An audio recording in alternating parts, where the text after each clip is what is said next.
Tarik Daniels, and I'm from Detroit, Michigan.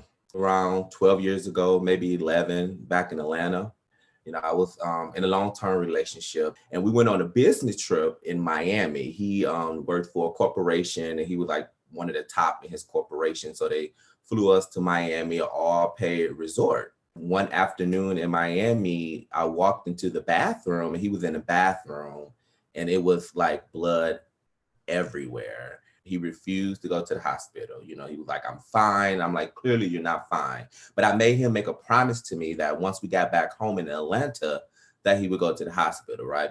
And by the time we got back to Atlanta, I think that next morning, I had told his mom what had happened. He wasn't necessarily out the closet, but his mother knew about us. That next morning, we went to the hospital, and that's when everything changed. I think I had to go back to work. I was a manager at Rite Aid. And so his mama, volunteered to take him. So I met them up there actually. And he was like, well, the doctor says that I have cancer. I have lymphoma cancer. He was like, I have more to tell you. And I was like, what? And he was like, I also, tested positive for HIV.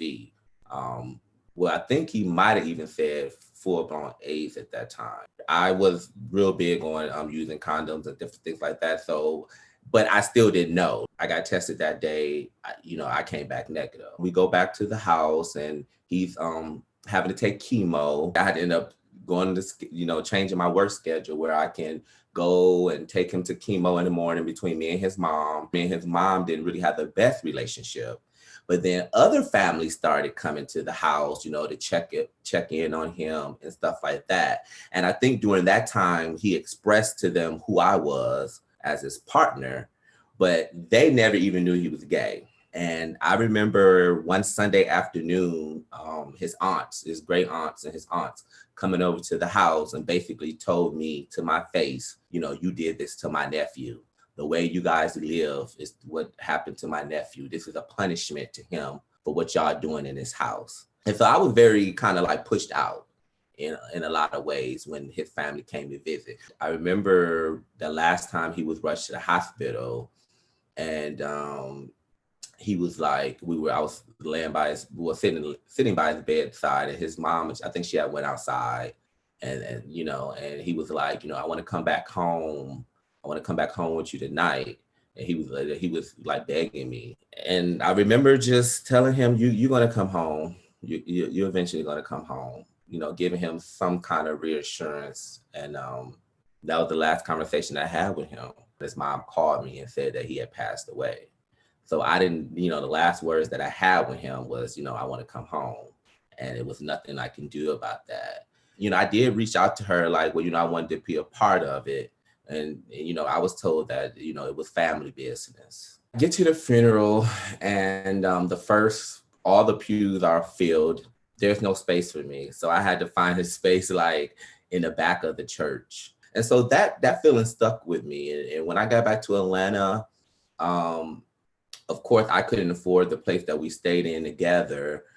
His mother had taken claim of all the items. I literally one afternoon went and got all my stuff and left everything. And I started crashing on one of my good friends' couch. And that lasted for months because during that time, I just fell into a deep depression, really deep depression. I was drinking, going out, having sex. One night I talked to the phone. I was on the phone with my mom, and I kind of like told her everything. And she told me to come home. My sister was living in Austin, and I had visited before all this happened. And I was like, well, I don't want to go back to Detroit, but I want to go somewhere new. So I packed my car and I drove that 12-hour, 13-hour ride to Austin. And I moved in with my sister and my nephew. That kind of helped me get back to some idea of who I was. And so I, started writing, started doing theater, and started doing art and stuff like that, and was living a really good life in Austin. I decided that, hey, you haven't been tested in a long time.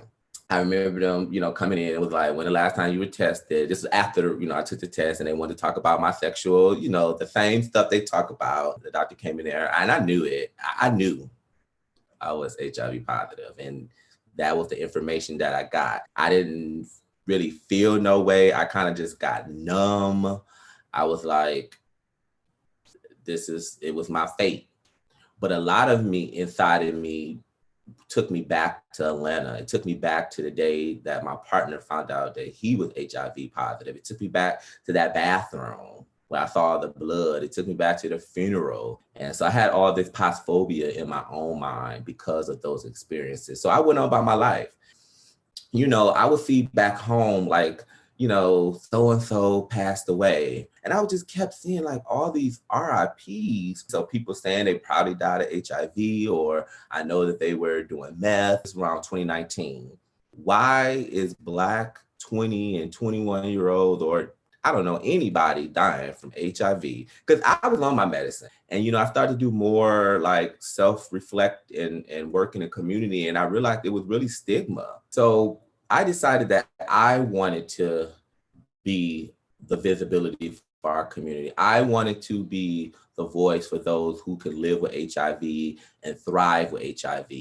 I knew that was going to take work. I knew that I was not there yet. I remember the first session that I had with my therapist when I finally found one. And I told him, I want to come out about my status and I am terrified.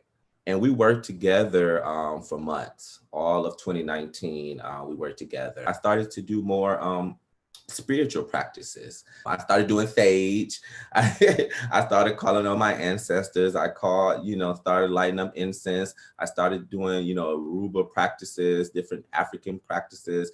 I called on my great grandmother. So with therapy and my altar and my ancestors guiding me, I felt like I was ready. So I remember being invited to this documentary called Thrive that was given by a good friend of mine. He produced it, but it was with the Kind Clinic, a sexual health clinic here in Austin, Texas. The film was beautiful. It talked about different nationalities living with HIV and thriving with HIV. So after the film, they had a question and answer session. I don't know exactly what I said, but I do remember saying that as a person living with HIV in front of everybody in the audience.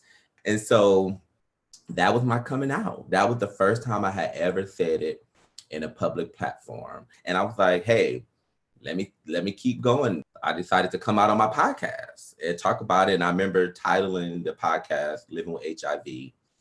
And right now it is the most listened episode I ever had. And my family didn't know. My mother, my close family, but like cousins and colleagues, so many people loved on me during that time. They still do. That was just in 2020.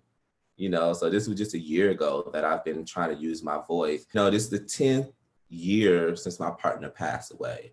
So, telling this story 10 years from now and see how far I've come, from the day in that bloody bathroom to being able to lead a peer support group for those living with HIV every week is a beautiful thing. And I feel grateful, and I also feel free. And there's no better feeling than that.